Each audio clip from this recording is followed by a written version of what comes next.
everybody. Yo, what's going on? What's up? We're here for the Wrestling Through the Years podcast, baby. And I am the armchair QB himself, Dizzle. I'm here with the biggest head in the history of wrestling fandom, Dutchie. Hi. And I'm here with the man that puts the E in the eternal sunshine of the spotless mind. Eric's here. What's up? How are you? Another Friday. I'm doing well. Eric's just like, what the fuck is with these nicknames? We're here to talk about. At least I didn't say erection again. Top 10 Ring of Honor. This is an Eric subject. This is something that Eric would cream his pants over. He's a fan of this stuff, and I love it too. But we're doing our top 10 Ring of Honor wrestlers of all time. Ring of Honor is a storied institution in the history of wrestling. After WCW and ECW both died, there was a huge hole, and only a big number one WWE was the only option. So the others, independent operations started popping up, and Ring of Honor popped up around 2002, kind of around the same time as TNA. But all the good wrestlers that you remember in TNA started in Ring of Honor. Yeah. And Yep. It has a storied legacy that even though they didn't always do great business, there was times where they did do great business too, and good business. And now they're owned partnership with New Japan. With New Japan, yes. Cleneth, welcome to the program. Hello. We're here, yes, Ring of Honor wrestlers and storied history. Now today it's owned by Tony Khan and All Elite Wrestling, and it's kind of their training ground. Yeah. We're here to talk Ring of Honor, and that's what we're going to do. We're not going to get into current shit at all this week. We're going to go right into our list because we got 40 wrestlers to fucking talk about. Ask your doctor about. I'm going to go first with my number 10. Top 10 Ring of Honor wrestlers of all time. We're going to go AJ Styles. That's a good one to start off with. Now, and I know if you're a fan of the show, you know I'm an infamous AJ fucking. I'm fucking always slobbing on that knob because I'm a huge fan. I think AJ is one of the better modern wrestlers of all time. I grew up watching him. I remember watching him in TNA and some Ring of Honor tapes back on the early days of YouTube. Yeah. And some of the DVDs and stuff too.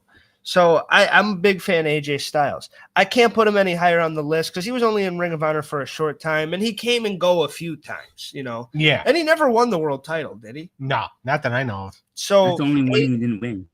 yes. So AJ Styles is amazing, and I'm a big fan. And some of those matches, like we watched a fucking triple threat the other day with who was it? It was him. No, it was a four-way. Four-way. Him, Christopher Daniels, Samoa Joe, and Jimmy Yang. Jimmy Wang Yang, everybody. So the fatal four-way with a hell of a lot of potential. It was a great match. And AJ was flipping and flying. Early AJ is, you can't beat him.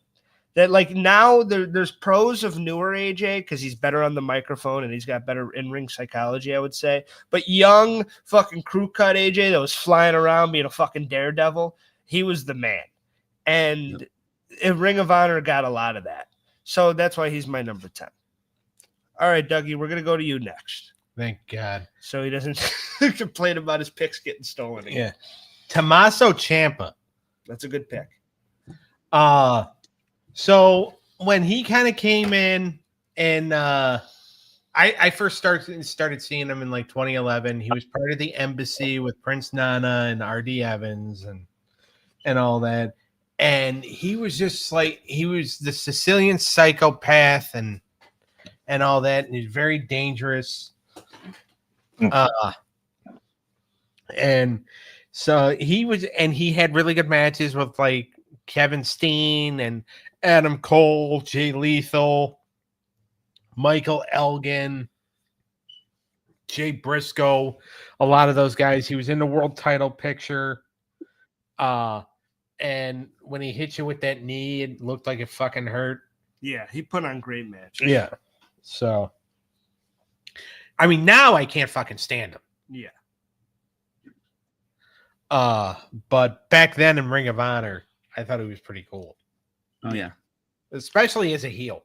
I like Ciampa, and he's always had the look. He's got a great face for it. And like you said, him and Steen have had really good matches, but he had good matches with everybody. And he was beefier back then too. Yeah. He's like more of a lean machine now. And back then he had a little more fucking, oomph to him. And there was something about his matches. So I think that's a good pick. Thank you. All right, Great Eric. pick. I'm going with Moose. He wasn't around. He wasn't around when the big boys were there, the bigger names were there, but he was at one point probably one of the faces of Ring of Honor. Yeah. Already starting with the cactus dildo, are we? Huh? Already starting with the cactus dildo, are we? Hey, you went before. Right in the butt. The fans loved him. They would always chant Moose when he came out, and his entrance is awesome. Yeah, he's just like, get the fuck over it, asshole. Yeah, Moose is such a weird case because he had big runs in Ring of Honor and TNA and never got to the dance, really. No, not at all. On either show. Has he showed up on AEW? I'm sure he has, right? No, he had to have during their promotional shit, right? Yeah, he did. He was on AEW. He had a thing with King Omega. Oh, okay. Oh, that's awesome. Yeah, Moose is a good pick, and that was kind of at the tail end of them doing really good. They were starting to do business when Moose was around. So yeah. Because there was that period of time of like the Cornette years when they were really hurting, and it wasn't because they were hurting before that. It wasn't Cornette's fault, but you had a great talent roster of Steen and all sorts. He was the champion and all sorts of people, but they were like packing like 300 people, and we went to one of those shows around that time, right? 2010, yeah. So that was the Cornette year. Yeah. And, well, he opened up the program. Told us that one of the main matches that everybody had been looking forward to, Roderick Strong and Davey Richards, wasn't going to happen because Davey didn't feel like crossing the border. Yeah. So the fuck? We saw Cornette live. I don't remember that. Yeah, he was there. Yeah, fucking amazing. He opened up the show. He had his Ring of Honor theme song was "No More Mr. Nice Guy" by Alice Cooper. That's hilarious. Fucking Cornette. He used that as his podcast outro for the longest time when they were on MLW Network Radio. Yeah. Now I think it's just something like something not necessarily generic, but something like made specifically like a custom song. But yeah, my point is they were doing not that great a business. And then he left. The Bucks came in and Cody came in and all those like that 2017, 2018, like right before AEW, Ring of Honor was fucking hot. Like they could like a lot of people probably thought like if Tony was going to get in the game, he'd probably just buy Ring of Honor and go from there. But I mean, he wanted to start anew, which makes sense. Yeah, 2015 we went to a bunch of we went to a television taping. Yeah, so they were really firing on all cylinders around that time. Yeah, doing pretty good business, and they packed. I mean, they're responsible for promoting the initial All In. And by the way, too, they did sell out Madison Square Garden. Yeah, that's a big deal. Yeah, they did. All right, Cleneth, you're number 10, Ring of Honor. All right. My number 10 is TJ Perkins. That's a good one. Yes. All right. So I want to tell you right now, I did base my list on current people who were and who I enjoy watching and now who grew up in Ring of Honor. Okay. That's how my list is based out of. That works. I mean, a lot of the Ring of Honor guys are like the top guys in the business now. Yeah. I mean, when you think of Ring of Honor, a lot of people think CM Punk and Daniel Bryan, and those were the biggest stars. So, yeah, I mean, I think that's fair. I went for a little more deep cuts because I didn't want to have the same as a few people, but I completely. I mean, I sort of did that too, especially with my AJ Styles pick. I mean, Eric has my phone bugged, so yeah, he's gonna keep stealing your shit. Yeah.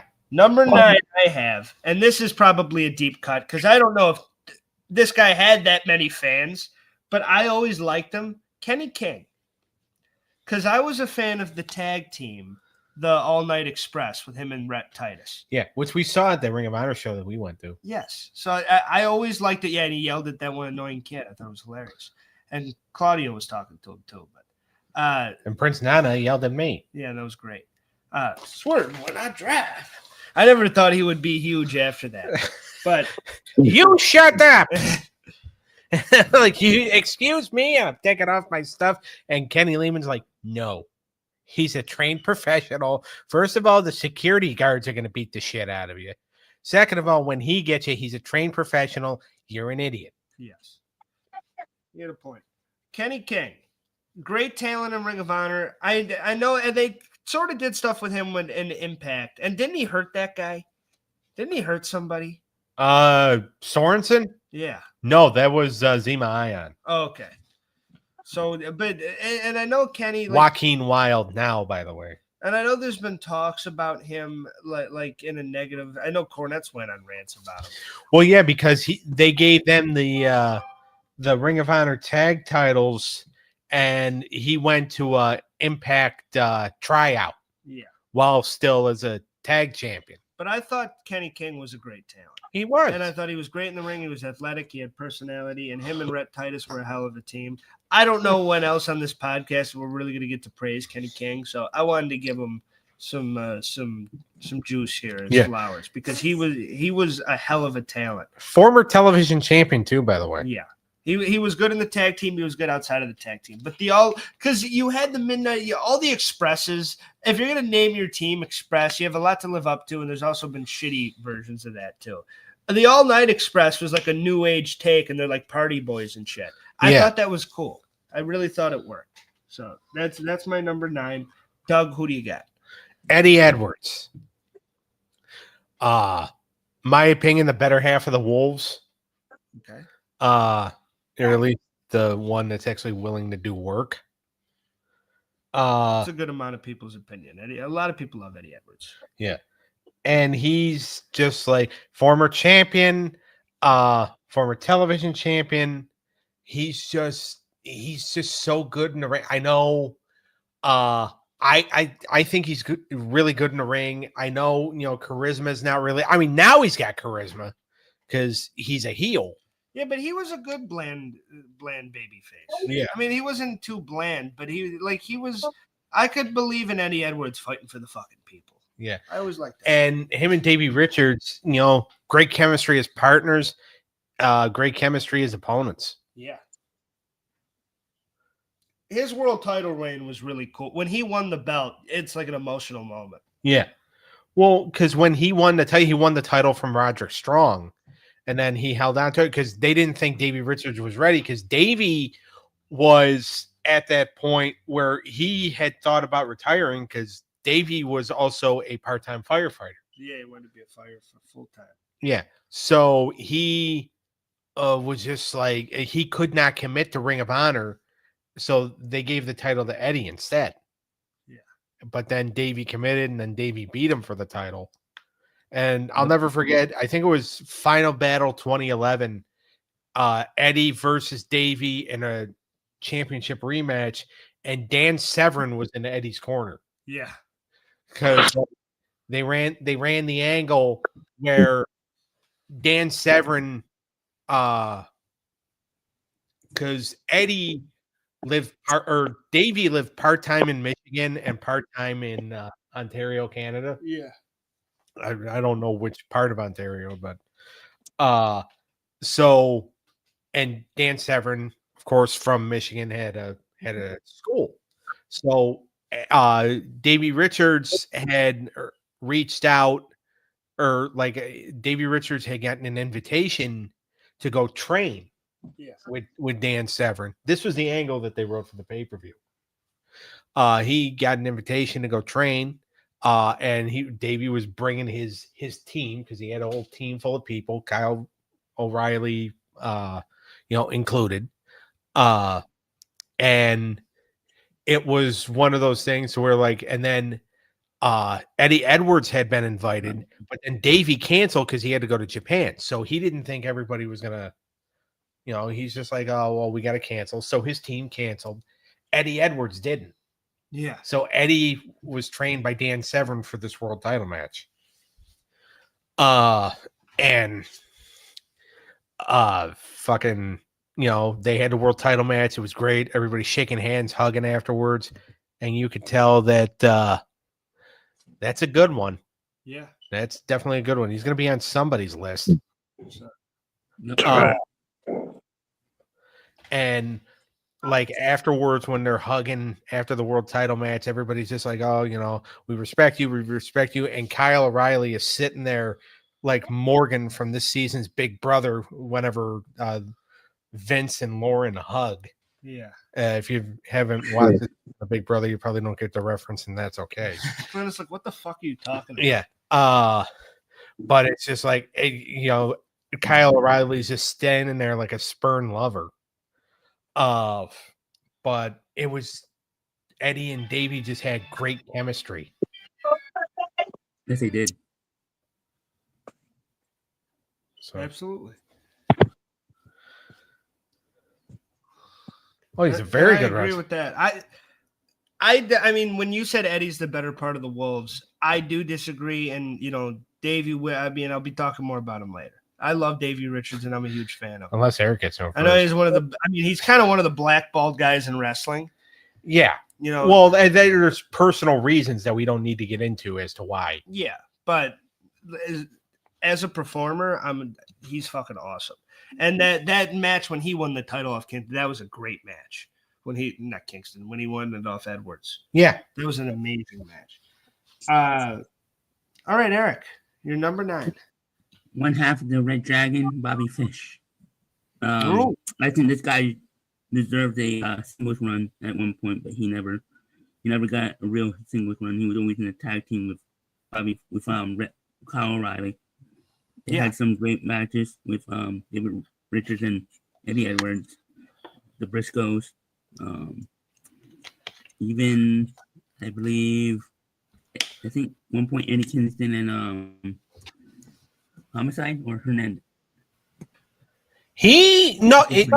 Bobby Fish had a television title run, I believe. Yeah.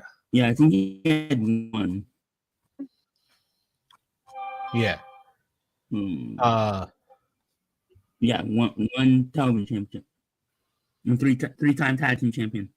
Yeah. Loki's great too. And he signed something for me a couple years ago. Yeah. Oh yeah, I remember that from KNS WrestleFest. Yep. Thank you, Doug, again. No problem. He was one of the cheaper guys to get a figure signed. Like it was one of those things to where, like, see now because KNS WrestleFest is so popular, like to get stuff signed, it's like $150. Yeah. Wow. They were still like not necessarily new at the time, but they were just getting like people, and like Bobby Fish, God bless him.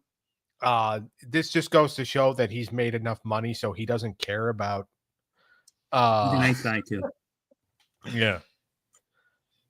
To each their own. I mean, he wouldn't make my list. I'll say that. I agree with Yasser GTX. I agree. He's not in my top 20 either, but he was a damn good tag team wrestler. And I agree with Eric. He wouldn't make me. He wouldn't make my top 10. He would make my top 30. All right. Cleneth. All right, so my number 9 will be Adam Cole. Whose did he take? Who do I take? Well, Adam Cole was probably on somebody else's list. Oh, dang, man. The only 3-time world champion. Yeah. Yeah. By the way, to be honest with you, and I'm not judging anybody's list, but I would expect Adam Cole to be higher up on people's lists. Yeah. He is on mine. I mean, Adam Cole had My bad. I mean, they made him the guy in NXT pretty much based off his run in Ring of Honor. Yeah. I mean, he was the guy that had a great run there. And then Triple H was like, all right, you're my guy now here. And unfortunately, like health and shit gets in the way and stuff, and that sucks. But Adam Cole is awesome, and he's always been awesome. And that's a great pick. Yeah. He's still one of my favorites. Yeah. I mean, I hope that this retirement thing isn't or I hope he actually doesn't have to retire. Well, I think if he's Yeah, me too. actually going through stuff, he should retire. And I think if he's going to be okay, he should keep wrestling. Yeah. But I want him to be healthy. Oh, That's- absolutely. that's all. Oh you yeah, want. That's all you want. when he's healthy, he's really good and one of the best in the Yeah. ring. And I mean, he had that career from a great Ring of Honor guy, but think about what he's meant to like wrestling not in the WWE. Like he main evented that fucking All In show that was their biggest crowd they ever did. Yeah. AEW. Him and MJF, they main evented that show. And He was the challenger for the world title. Yeah. That's a big deal. exactly. And I'll tell you another thing. This is 2012. He's feuding with Kyle O'Reilly. They had broken up Future Shock. Yeah. And they're doing a submitter surrender match, right? Because Kyle O'Reilly was trained in submission. And I forgot what I think it was the June show. It was either a May or June pay-per-view. And they're doing this match, and Adam Cole gets busted. His tooth gets knocked out, and his lip is busted. And Kevin Kelly, great, and Nigel McGuinness were great on the call. Mm-hmm. And Kevin Kelly goes, he's got a busted lip, he's got missing teeth, and the kid, because Adam Cole at this time is only 22 years old, and the He's kid still young. fights on. Yeah. God bless you, Adam Cole. Come on. And then Nigel McGuinness is just like, stand up, Adam Cole. And he won the match. And then afterwards, they go to do the code of honor. And Kyle O'Reilly slaps his hand away and walks away. And Kevin Kelly just goes, you piece of garbage, Kyle O'Reilly. And I love Kevin. It's unfortunate that Kevin Kelly was not able to last with Ring of Honor. Yeah. Or not Ring of Honor, with AEW. Because Kevin Kelly does a great call. Yeah. Yes, he does. Especially when he worked with Nigel. He was definitely good in Ring of Honor. Yeah. When he worked with Nigel McGuinness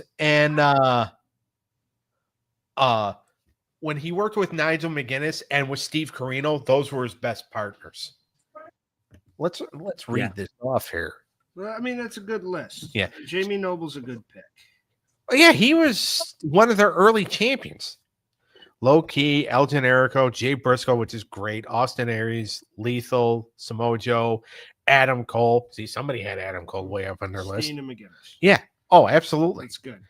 That's a nice list. And I'll agree with him because I mean, he's my number 8, so he's slightly, a bit more improved or a bit higher on my list, or lower, whatever the fuck. Low Key, my number 8's Low Key, the first ever Ring of Honor World Champion, and the match when he wins the world title is fucking amazing, by the way. But that dude, this is the best version of Low Key, and that's like, and Cleneth, it's a great buy for your list. Basing it on people you like now, that's a good, way to do it. I also, for me, I'm going the guys that had their best run there. Whereas, because like AJ Styles, I love him, but he had to go 10 for me because he's had better runs elsewhere for sure. Yeah. I think Low Key's best work is in Ring of Honor. He did cool shit in TNA. The stint as Caval was what it was. Well, AJ Styles was always to me better in TNA. That's his home. Face it. Absolutely. He was the face. I completely agree. He did some cool shit in Ring of Honor, but I completely agree. Low Key, I think his best stuff was in Ring of Honor. Yeah. I think that's when he was the most believable. And that's when he was the best in the main event more consistently. He was kind of that lifeblood of Ring of Honor at the beginning. Like it was him, Christopher Daniels, Danielson, and those guys were kind of the building blocks. And he was a great building block. So I think his best work is there. I think some of his best matches are there. And I'm going Low Key for my number 8. Doug? My number 8 is a gentleman who went on to do a couple things in the wrestling business, in the higher companies. Uh, definitely agree with that too. And Yacer GTX has him as an honorable mention here. Tyler Black. Anybody that doesn't know who that is, he goes by the name of Seth Rollins now. They went on to do things. Yeah, went on to do a few things. You know, married somebody who says she's a bigger man than he is. He was a great babyface, and I loved his feud with Austin Aries. And here's the thing, I'm going to go way back, but I'm not going to get into this too much because his partner is on my list. Okay. And I know who you're talking about. Age of the Fall, which was well, Jimmy Jacobs said, "We're not a faction, we're a movement." They were awesome. It was the two of them. Brody Lee was in it for a while. They conned Delirious into being in it. They were managed by this girl named Lacey. I'm going to talk about her later on when I talk about Jimmy Jacobs. Tyler Black and Jimmy Jacobs, like they did some stuff that was so like over the edge. Yeah. And they were just so good. But then when Tyler Black became the top baby face for the company and had the run and worked Austin Aries and Roderick Strong and Kevin Steen and Davey Richards and all those guys, we saw him in a matchup with Steve Corino. By the way, past his prime Steve Corino, but the match was still good. Yeah, because Tyler Black is just that good. And by the way, Steve Corino knows how to get heel heat. Yeah. But Tyler Black is part of Age of the Fall, and they did this match, and it was 100%. Jimmy Jacobs is very underrated. Absolutely. He's higher up on my list, by the way. But they did this match. It was a 3-team cage match. By the way, the Necro Butcher was also part of Age of the Fall, and he had a falling out with them, and it was a 3-team cage match. That fucking dude. Yeah, a 3-team cage match. It was Age of the Fall. It was Jimmy Jacobs, Tyler Black, and Delirious versus the Briscoe brothers and Austin Aries versus Necro Butcher by himself because he didn't trust anybody. Yeah. And so he told Ring of Honor management, he's just like, let me just do the cage match on my own. So, and Yacer GTX has a question. Mike Bennett, very underrated as well.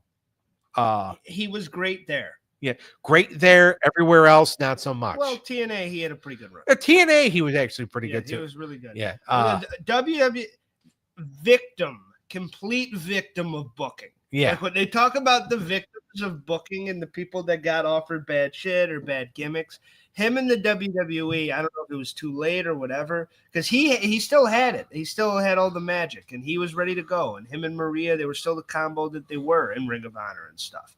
But they just gave him bullshit. Yeah. They fucked him over, dude. Yeah. But to kind of go back to, the cage match I was talking about, which basically was a War Games match, but it was elimination. Yeah. And and basically one of the main storylines is that one of the main storylines was that Daisy Hayes and Delirious, who were really good friends, Age of the Fall had kind of convinced Delirious to join them because Rhett Titus had everybody convinced that Daisy Hayes was a hoe, that he had slept with Daisy. Yeah. Delirious had a crush on Daisy at the time. And like there was this whole big thing, and like the Briscoe brothers were kind of turning on her. Like she was losing friends. But the Briscoe brothers were also just like, well, she is our girl. Yeah. And they had this cage match, and it was fantastic, and it was bloody. Austin Aries and Jimmy Jacobs were, that was a tremendous, which again, I'll get into that later, but yeah. Tyler Black was a star, and it not just as the Ring of Honor World Champion, but when he got his start in Age of the Fall, oh my God. Yeah. 100%. Tyler Black's a great pick. I mean, he's always been a stud, and I think he is somebody, he isn't on my list because he's somebody I truly think got better with time. He had great stuff there, and he was a part of great stuff. I think he's still fucking killing it. I didn't love the Vision Group, but I do. Seth Rollins is money, and I mean, and he's always been a stud even back then. So Yeah. I do see, and this is probably will be an unpopular take. Did feel like a little bit of his Ring of Honor run felt a little CM Punk light at times, but that's just my opinion. But I do like. I see what you're saying. Yeah. But he also had sometimes he had better matches than Punk back then, and he was really athletic back. That's when he could really go too, and he didn't have the knee problems and stuff. So he was young and killing it back then. So I think that's a great pick. Thank you. All right, Eric, number 8. My number 8, I think paved way for all these British wrestlers, along with William Regal, Nigel McGuinness. He was him and Bryan Danielson, who's definitely on my list. So who's your pick, Had Nigel? great matches, legendary matches in that ROH in Ring of Honor for the title. He was a pure champion and one-time world champion. I thought he was 2-time, but he's only 1 time. But his classic matches with Bryan Danielson to this day is still talked about with Ring of Honor fans. Yeah, I mean Nigel and Danielson's one of the best feuds of all time in the history of wrestling. Yep. That's an interesting question. Doug? All Out or Well, All Out. Is it available on HBO Max, or is it? Yes, it is. It's on HBO. Yeah. Yeah, It's on HBO Max. Yeah, it's on HBO Max. You can buy it for $40. Yeah, it's $40. Yeah. For him, $40 on Max, HBO Max. YouTube, Amazon Prime. Yeah. Still, But you have to buy it on HBO Max. Yeah, it's Yeah. not part of your subscription. I'll take the cop-out answer and say that I'm very interested in both cards. I think Both All cards are Out good. seems a little more substancy right now. It seems like they got a little more, going on storyline-wise for All Out. But you do have those big money, WWE matches over WrestleMania. The tag match is going to be a lot of fun. I don't have real high hopes for Brock and Cena, Which is why they're opening the show now. to be honest. But I think Cody and Drew is going to steal the fucking show, and it pisses me off that program hasn't gotten more time because Cody and Brock Drew is should not opening the show now. Yeah. Brock and Cena are going to open. Yeah. We'll start out hot, do 52 suplexes, 37, F5s, and Cena will make a comeback, and then we'll see who wins. It'll be great. But as far as I go, the cheap putts in me is going to say WrestlePalooza, only because, well, I'm a cheap putts. I mean, it costs the same fucking amount to have that for the month. What else are you going to watch on ESPN? Well, not Red Zone because they lied to you and said Red Zone was going to be on there right away. But Now you have to pay like an extra $10 for Red Zone. I don't disagree. WrestlePalooza. It's a great name in the 80s. It worked for ECW. Yeah, it's a I fantastic. kind of feel like they did. It was an ECW pay per view, wasn't it? Yes. Yeah. For 2 or 3 years. But I mean, they're trying to kind of do the retro. I mean, they could have had a better name. That was great. All right, Cleneth. So my number 8 is going to be Keith Lee. Yeah. That's an underrated pick because him and Shane Taylor as a tag team. So good. Yeah, were awesome, especially their matches with War Machine. I have no idea what the hell a Palooza is either. Well, that's something we might have to go back to ask Paul Heyman about since he's the brainchild of it. Yeah, Yeah. I'll get him on the phone. I think it's just the wrestling thing of like Jamboree or like shit like that. Like Slamboree. Or to use an old Family Matters reference, Polka Palooza. Yeah. Because I'm pretty sure. Who knows? I mean, what the hell's a Starcade, Yeah. Like, yeah, I don't know. But I mean, Mania makes sense. I'm sure there was a few Manias.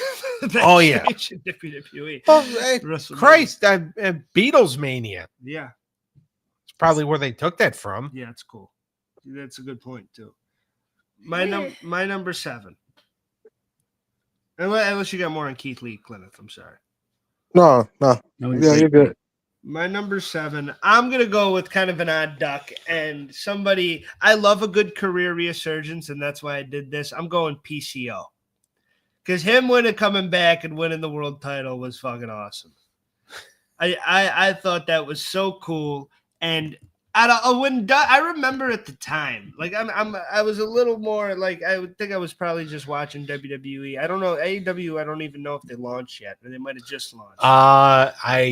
They might have just launched, I think, but yeah, because they had lost all their big stars, so it's just like, okay, we get Roosh and we get PCO as a title match at Final Battle. And I remember you telling me, like, yeah, dude, PC, the dude. I mean, and I was like, the Mountie? You're like, no, the other one. And I'm like, oh, from the Quebecer? Yeah. He's Jean-Pierre Lafitte. Yeah. And he had a hell of a good run. And he's still kind of wrestling, isn't he? Or is he done now? He's still wrestling somewhere. But I know he had a falling out with them, I think. Or no, he had a falling out with TNA. Yeah. He smashed one of the titles somewhere.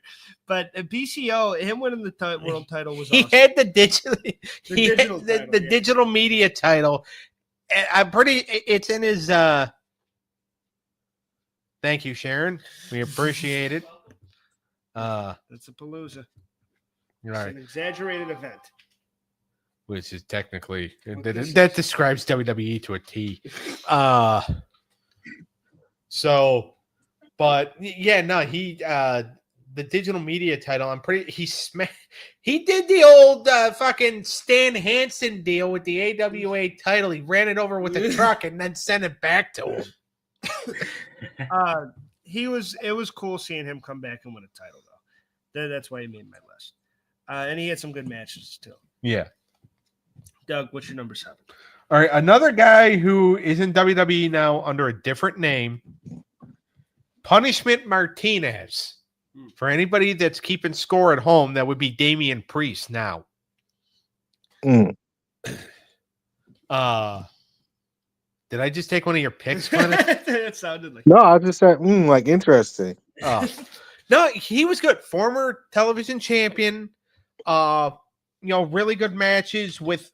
He actually had a good pay-per-view match.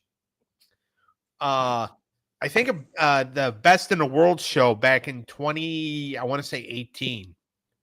He worked with Hangman Page.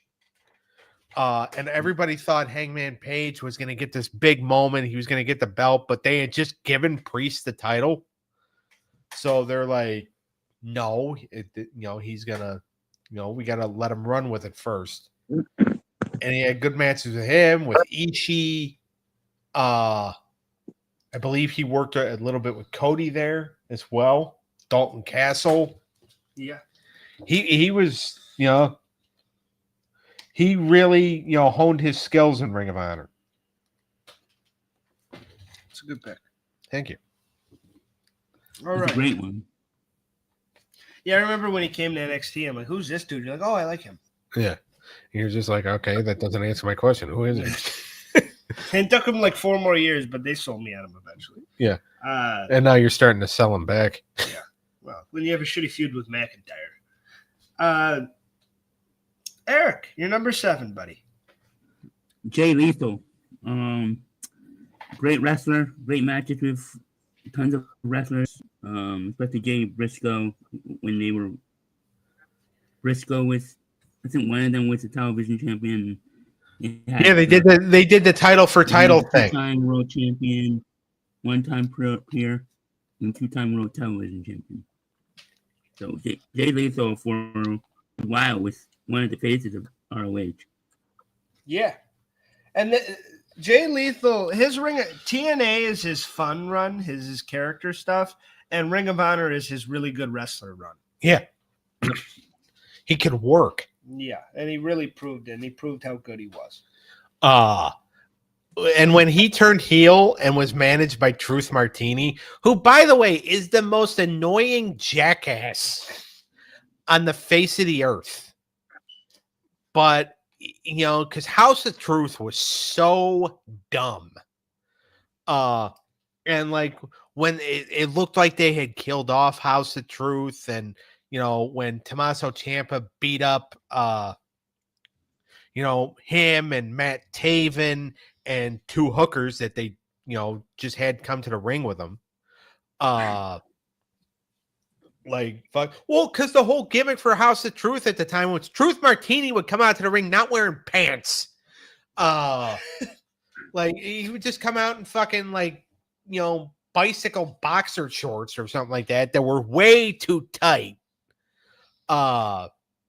And like, you know, they would come out with these, you know, with like these party girls, and, you know, the party girls would interfere in the matches, and that's how Taven would retain the television title. Then Tommaso Ciampa wrestled them, and Tommaso Ciampa not only beat up Matt Taven, he beat up the girls, and he beat up Pantless Truth. Yeah. But then Truth Martini then switches over to Jay Lethal, and Jay Lethal becomes the man. He becomes the television champion. He becomes the world champion, and he had a hell of a run. Yeah, he did. Yes, he did. All I right. think Truth Martini is not that bad right now with Swerve. That's Nana. You know, Prince Nana's the one with Swerve, right? Oh. Truth Martini and Prince Nana do not look alike. All right. Moving on. Cleneth, you're number 7. Pac. Pac? Yes. Oh, Pac. Challenge for the Ring of Honor World title. Yeah. I think Pac, to me, I think not only is doing great, but he also was like great cruiserweight when the cruiserweight division was brought out like the 3rd time around. Yeah. King of the Cruiserweights. Absolutely. All right. And we're on number 6. Yeah. Yes. My number 6, I'm going to go with somebody who you might only know him if you're a big TNA LAX fan, but I think he had his singles work and his real run is in Ring of Honor. Homicide. Oh, yeah. You talk about Steve Corino. His feud with Steve Corino was so fucking good. Oh, man. And I mean, and he had a lot of good feuds, but him and Corino actually had really good chemistry in the ring. And Corino bringing up his personal shit was real fucked up, and it like kind of it felt real, and that's the best angles do. So that was good shit. His feud with he like kind of brought like a serious element to his feud with Colt Cabana. Yeah, and he kind of made Colt like Colt was a comedy wrestler, and he was like kind of making Colt wrestle. And there was a lot of stuff with Homicide to where he was a world champion too. He was a world champion too. Getting there was quite the battle, because he got into a fight with management, who was Jim Cornette at the time. This is before Cornette went to TNA.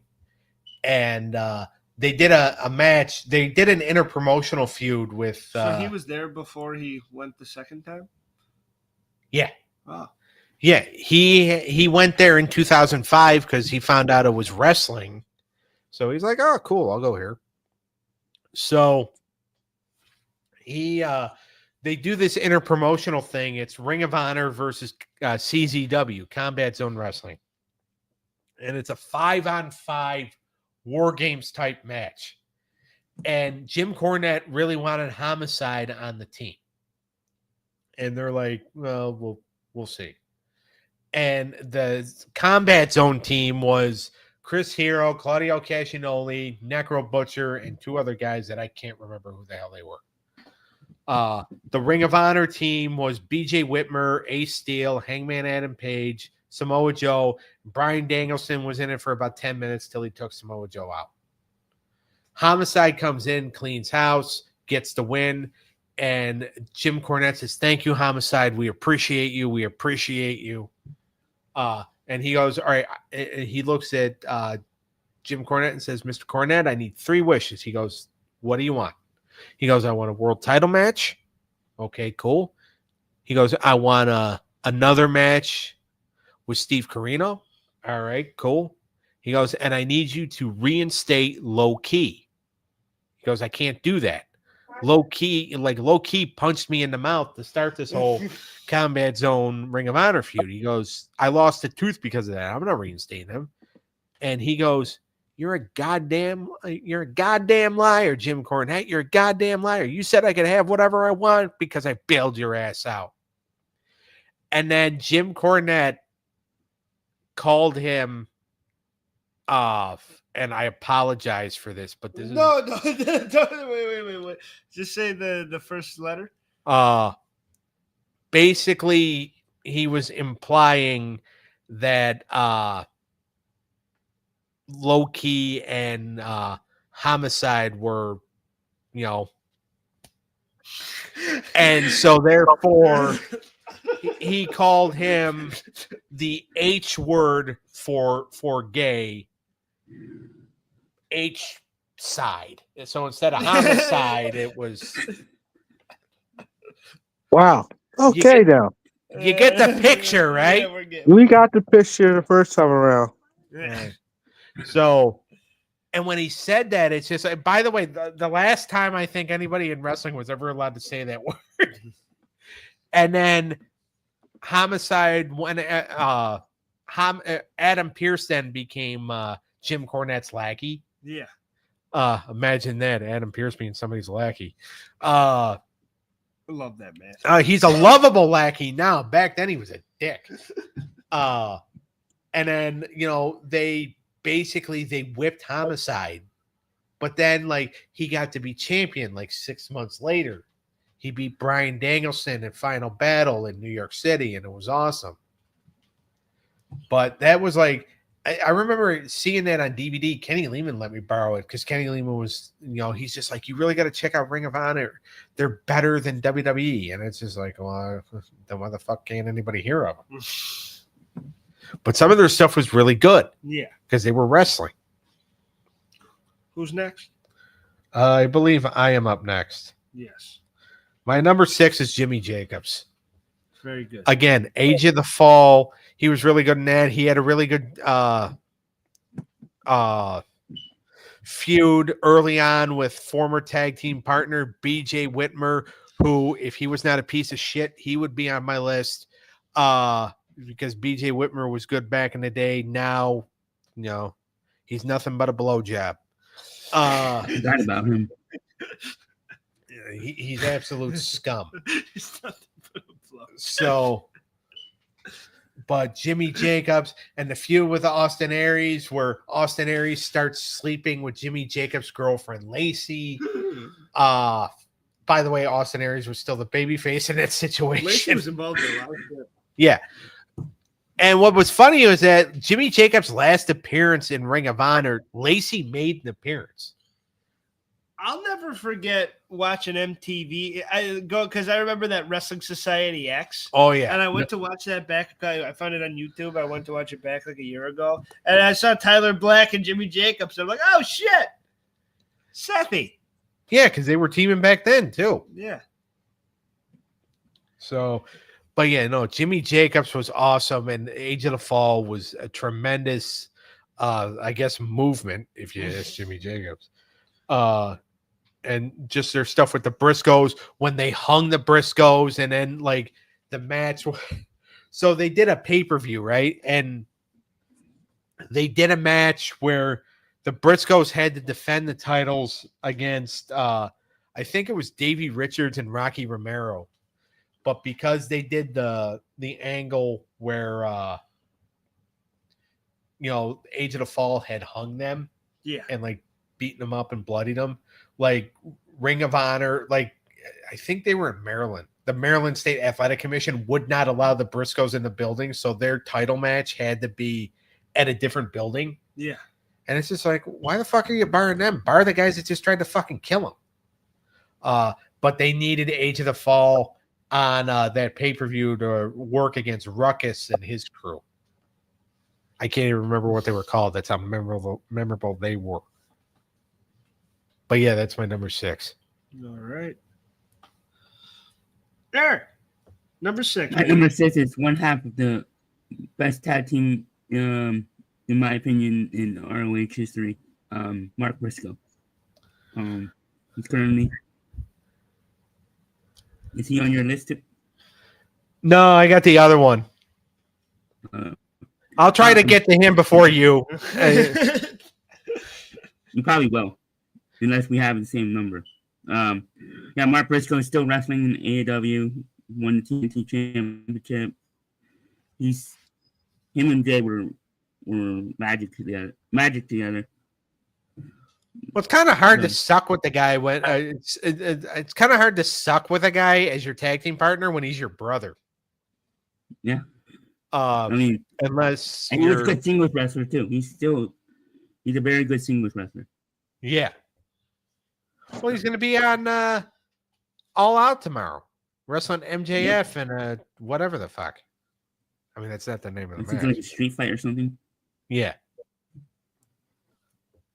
The whatever the fuck match. I love Mark Briscoe. All right. Cleneth, number 6. All right.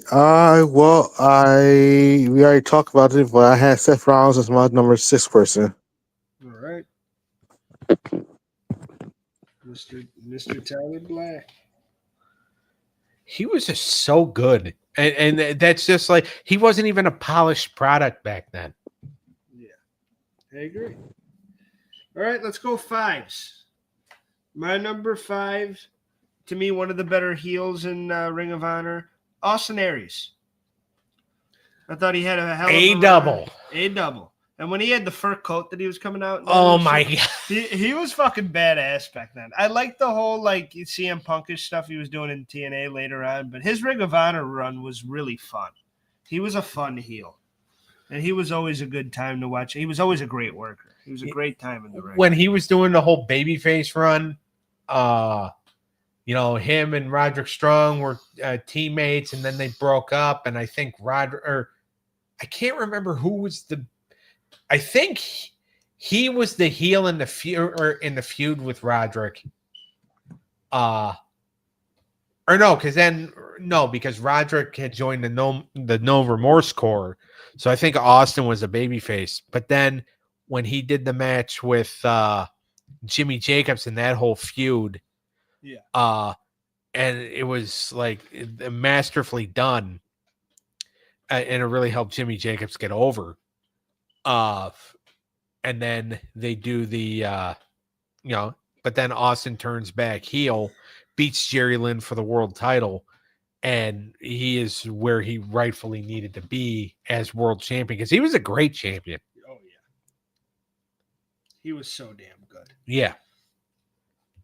A double. All right. Doug, number 5. All right. Jay Briscoe. He moved him up 4 slots. Yeah. I had to before. He's a legend, and I don't really want to compare because they're both good, but I did prefer Jay for a long time. And he was kind of the guy. But they were both, Mark's the fucking man, too. When he won the title from Kevin Steen in 2013. Yeah. When he won the title in 2013, it was a huge moment, but then he got his shoulder all screwed up. And I remember the promo he did at home. He's like, I know my shoulder's a little fucked up right now, but Nigel McGuinness, you're really fucking me, man. Don't take my title. Don't do this shit to me. And it's just like he's getting like all deranged and shit. Yeah. And he even had really good matches in Ring of Honor with Mark Briscoe, with his brother. Yes, he did. When Jay was world champion, he's just like, I'll whoop everybody's ass. And Mark Briscoe comes in and goes, what is it with you about wanting to whoop everybody's ass? Well, guess what? You can't whoop my ass. I remember I used to whoop your ass. So how about giving me a title shot, brother? And they did, and they beat the shit out of each other. And that's actually where Che injured his fucking shoulder. Yeah, that was a great match, though. Yeah. Was that final battle, I believe? Or No, that was Best in the World 2013. Best in the World. yeah, I wasn't sure it was best in the world or final battle. Great match. Yeah. All right, Eric. Number 5. The other half of Red Dragon, Kyle O'Reilly. I became a fan of him when he was with Red Dragon. I think he's a real good wrestler. He might be blah as a character, but he's still talented in ring. Yeah. His feud with Adam Cole, obviously, because they were tag team partners and they're best friends, so they had good chemistry. Future Shock. His right? chemistry with Bobby Fish, it's great. His feud with, I think he had a feud with maybe obviously Adam Cole, and I don't think he didn't win the world title. I don't think. No, which a lot of people I think thought he was gonna. Yeah, I thought he was going to too. Yeah. He probably should have. Because he had a match with Adam Cole at Final Battle and lost, I think. I remember that too. Yeah, they had a few matches, I think. They've had a good rivalry over it, to say the least. Obviously, they had a rivalry in NXT too. Oh, yeah.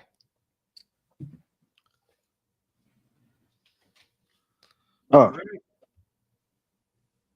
Cleneth. mine. Yep. All right. So mine. Well, I put AJ Styles as my number 5. Okay.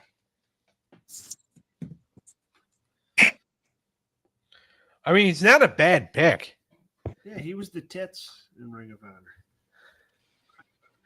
All right. Yeah. Number 4. The man, the myth, the legend. I'm going Mr. Cassius Ohno himself, Chris Hero. That's a good pick, especially like his tag team run with Claudio, but then the singles run where he was managed by sweet and sour Larry Sweeney, who basically looked like a porn producer. We watched a match with it was him and Roddy. Yeah, and it was so fucking good. And him and the Kings of Wrestling to me is top 10 tag teams of all time. Him and Claudio. I really thought they had great chemistry. And when the world's greatest, or they were wrestling's greatest tag team in Ring of Honor, but when Charlie Haas and Shelton Benjamin went there and they had a series of matches with them, it was epic. Yeah. I'm a huge fan. Chris Hero's the man. All right, Doug, for me. All right. It was going to be Moose, but then Eric decided to give it to me in the buttocks. So it's going to be Flip Gordon. Upstart. He was then he joined Marty Scurll's Villain Enterprises. I don't know what he's doing now, but he was a good young upstart, and he was somebody that the Bullet Club liked hanging out with. Yeah, because he could do all the flippy stuff. And he was a very talented guy. Army veteran. Yeah. So because Eric took Moose, I'm going with Flip Gordon here. Give Flip Gordon a little love. Very good. Yeah. Eric. Kevin Steen, aka Kevin Owens, my right there. His matches. Your camera's the one that went out, not ours. El Genero, Right there, aka Sami Zayn, were one of the best matches. His latter war with Sami Zayn was great match. Well, El Generico, technically. You needed yeah, something because you were wrong on the last thing, right? Yeah, pretty much.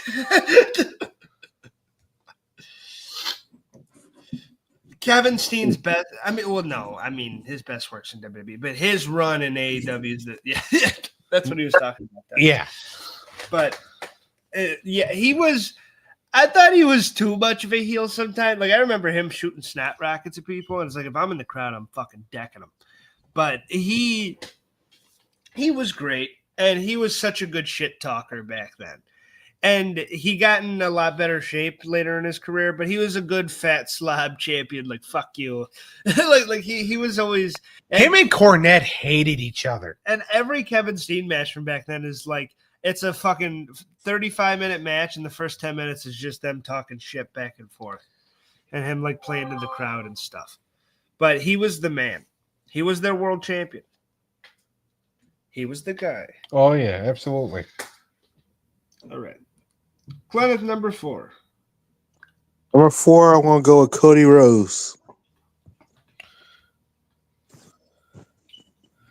Yeah, he did a couple things here and He there. was the world champion. He was there when the business was really hot, and he kind of contributed to that. He was the reason they were selling 5,000 tickets and shit when they were. Yep. Yeah. That started his run. It was Yeah. in ROH. It started his Yeah. run into AEW and now back to WWE. Yeah, his comeback. So that's a good choice because ROH really did start his. It's phenomenal. back I wanted to and find a started. place for him, but I gave it to AJ instead. But yeah, Cody's a great pick. Yeah. Go farted, Cody. All right, my number 3. We talked about him a bit earlier. The other half of the American Wolves, Davey Richards. He is the fucking man. When he won the world title, that match with I was talking about it with Edwards earlier. One of my favorite Ring of Honor matches of all time. And him winning the title was such a confetti going off, was such a big moment. And it was so cool for him because he like finally won the big one. It felt like that. Yeah. And both of those guys, and as a tag team, those guys were so legitimate, and they put on such great. And our Ring of Honor's always had underrated tag team divisions, and they always had their main single stars also like being tag teams, which is kind of an unconventional concept that really worked for them. And this guy is just like I said, he's a little blackballed now, but great performer, and in a Ring of Honor ring, he put on magic. So that's my number 3. Doug, who's yours? My number 3 is of War Machine Hansen. By the way, also known as Ivar today. So back in 2014, Hansen and Ray Rowe were known as War Machine. Ray Rowe got involved in a motorcycle accident that almost killed him. Management's just like, you know what, we're not going to get Ray Rowe back for a while, if ever. So let's make Hansen a single star, and they did. And his finishing move was a spin kick. He still does. Yeah. I mean, it doesn't finish, guys, but first of all, when you see that big ham coming at you, like that should finish you. Ivar's the shit. I've always been a huge fan of him. Yeah. Hansen's He's the awesome. man, and that is a good deep cut kind of pick because he had great stuff in Ring of Honor. The tag team was the most badass that could be there. Yeah. But also and he kind of got a little singles run in WWE too when Rowe went down. Yeah. So They found stuff for him to do. Yeah, Hansen's a great pick. And he's still somebody that I could see him in a main event someday. Yeah. All right. Eric, number 3. Brian Danielson's my number 3. Ooh, the American Dragon. You only have him at number 3? Yeah, Right. because I preferred his WWE run. So Really? he was a legend in ROH. As I said earlier, his matches with Nigel, legendary. What else is there to say? I haven't said on the show about Brian Danielson. So Yeah, but the thing he didn't do in WWE, that fucking cattle thing, what's it called? Cattle mutilation. That fucking submission move. I remember looking at that on YouTube back in the day as a kid, being like, oh my God. And the way he would fucking bend to it, like that shit was badass. Yeah. And I remember Doug telling me, like, because the first I ever saw of him, like as a kid, before I like would went back when I was younger, I saw him on NXT the first when they did it as a game show, and they had Daniel Bryan on there. And I was talking to Doug on the phone. He was working that night, and I was like, "Yeah, they had this. I like him, Daniel Bryan. He did a cool submission move." And he's like, oh, did he do the cattle thing? And I'm like, what? And he's like, oh, he like bends back. I'm like, no, he fucking did a crossface. I was like, He did the crossface, but even like yeah, the label lock, the yes lock, and it's fantastic. But no, he didn't do that. But in Ring of Honor, he was doing that. Yeah. And he was real technical. He was like a wrestler's wrestler then. And there was something about the American, and especially when he would wear the all white tights and the boots and shit. He like was incredibly badass. And that's when he worked the best. His WWE run, I prefer probably for some storylines, but the Ring of Honor stuff is the purest wrestling. For if you're a real Daniel Bryan fan, it's because of that, or Brian Daniels. It's because of that stuff. Oh, definitely. I 100% agree. No disappointed, Eric. Number 3. Only 3. Yeah, I thought I could have swore he was going to be your 1. All right, Cleneth, who's your 3? The mine was Samoa Joe. That's a good great pick. one. Yes. By the way, he recently held the television title for like 2 years. Yeah. Yes. That's a great choice, Cleneth. People forget he was in ROH. Well, and that's when TNA was like, we're going to make all our big stars.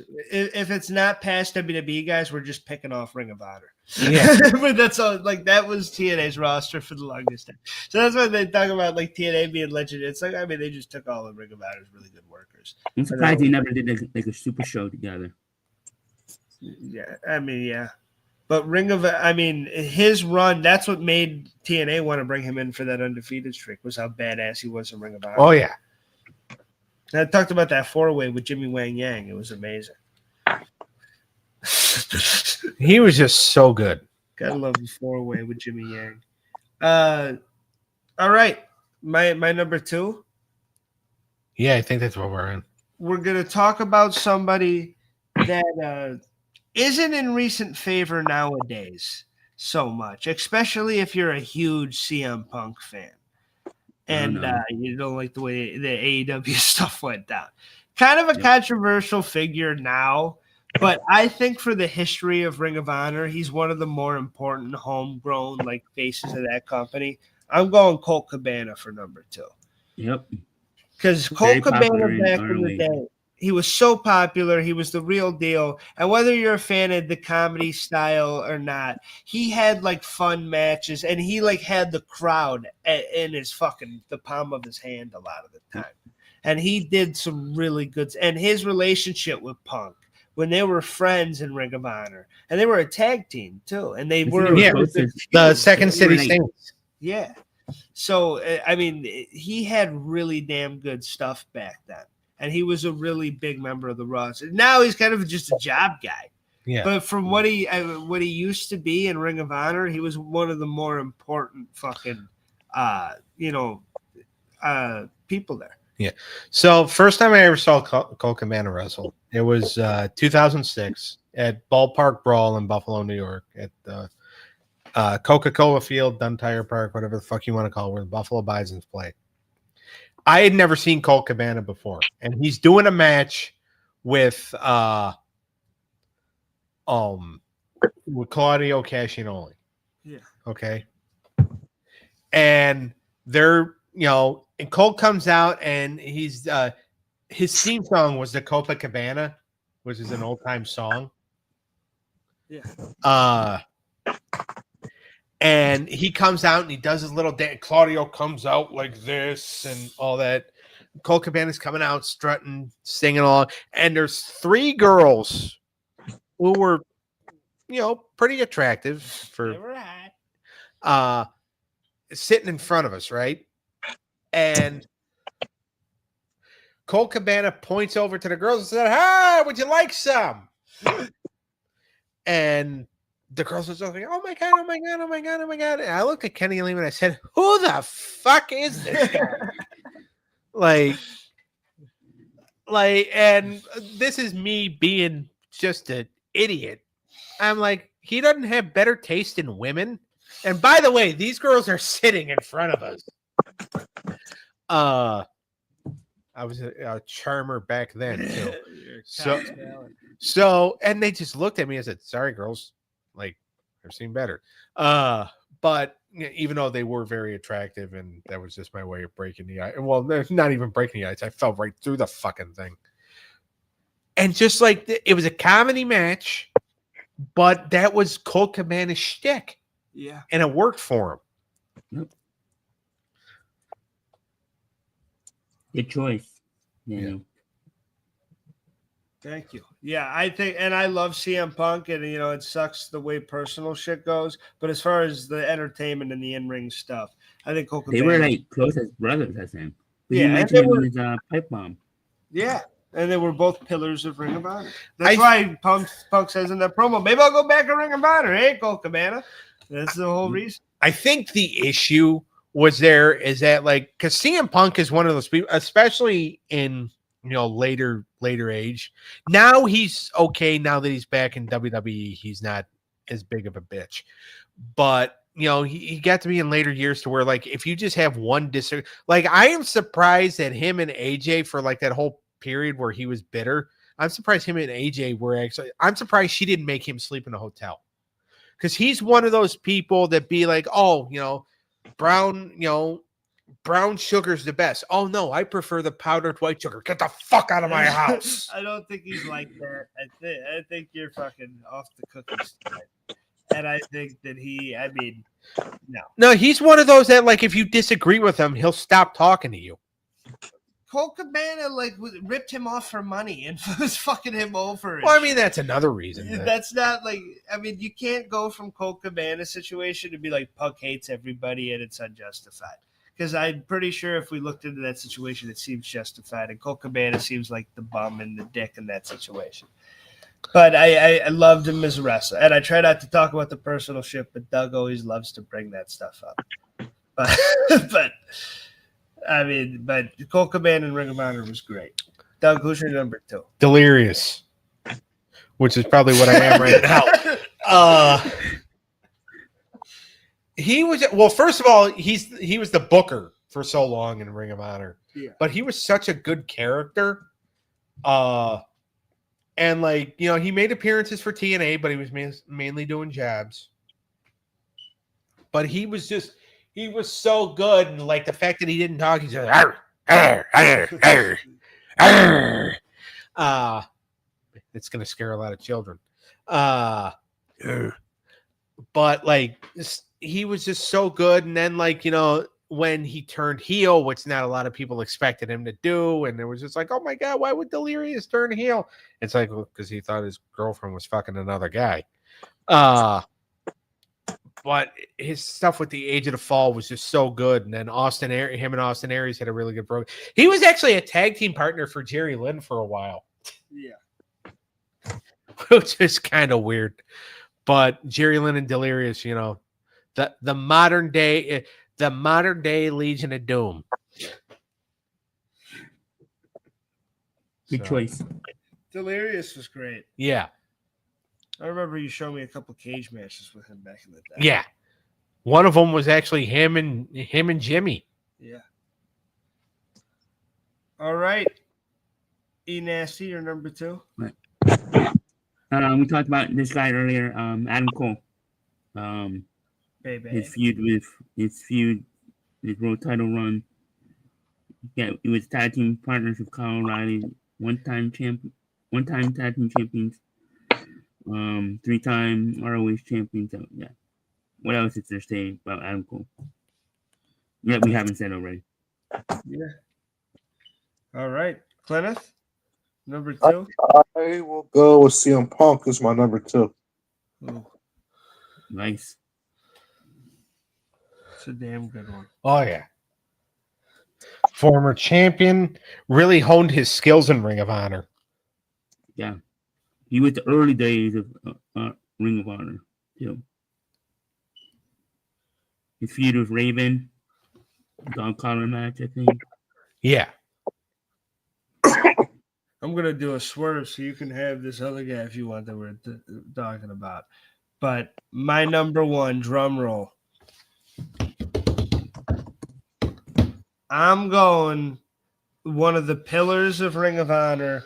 One of the reasons they made the code of honor because they made it so he would refuse to shake the guy's hand. Christopher Daniels. That's a good one. I Who the think hell we great know? one. Fallen Angel. Legend in 2 companies too. Yeah, he is a legend and a pillar of TNA, but people also forget he was the same thing for Ring of Honor. Oh, absolutely. And he put on actually Very he's in that rare first that world title, you see man. that. He is the man. Great choice, Daniel. I love it. The Fallen Angel stuff was best in Ring of Honor. So, yep, that's my number one. Thank you, Eric. Doug, who's your number one? Drum roll. Even though you were going to give me that one, I'm still going to stick with my All right. original. Dalton Castle. I knew it. I knew that was going to be your number one. That's why I Yeah. didn't put him on my list. Yeah. He was such an over-the-top character. He's also a Rochester, New York native. Yeah. By the way, so from our neck of the woods. He is just so good, and he was so over for such a long time that but Ring of Honor stalled putting the title on him.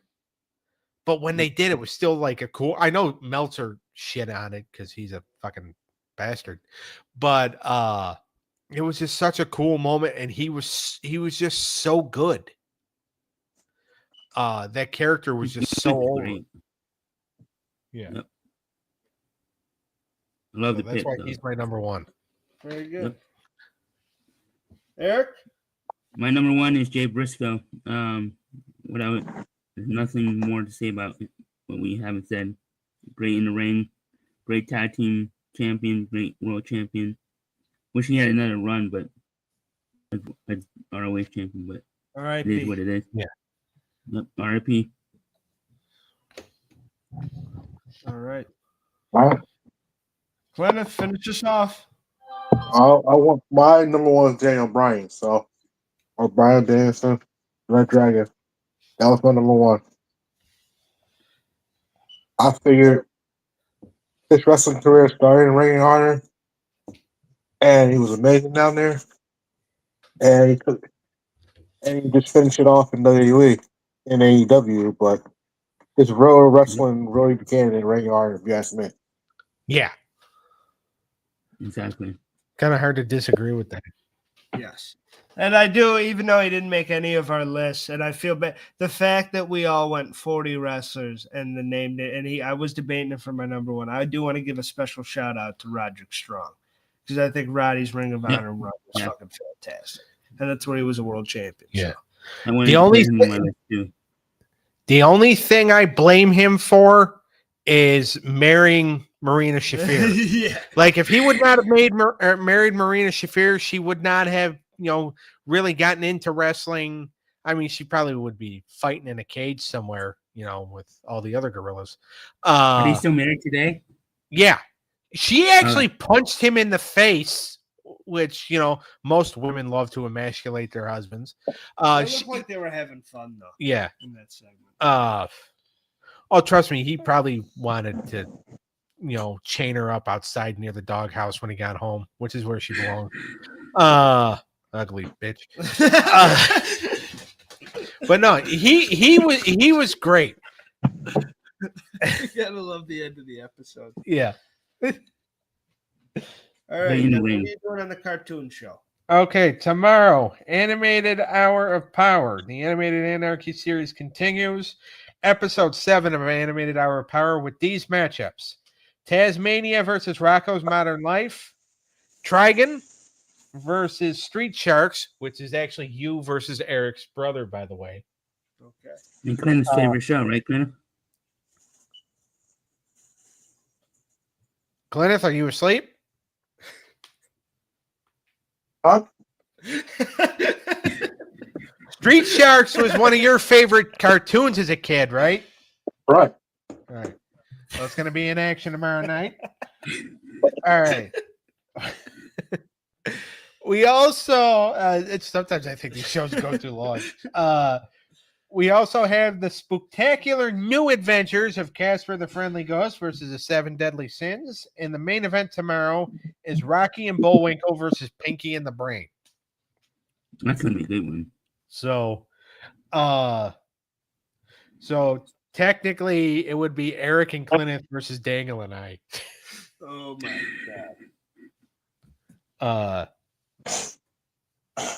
But and I'll leave it up to the interpretation who's who.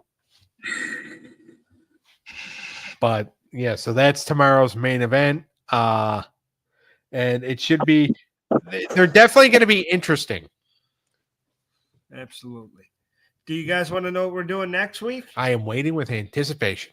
We're going to be doing a TNA review, and we're going to be going to Sacrifice 2006, Christian Cage versus Abyss, Full Metal Mayhem for the world title.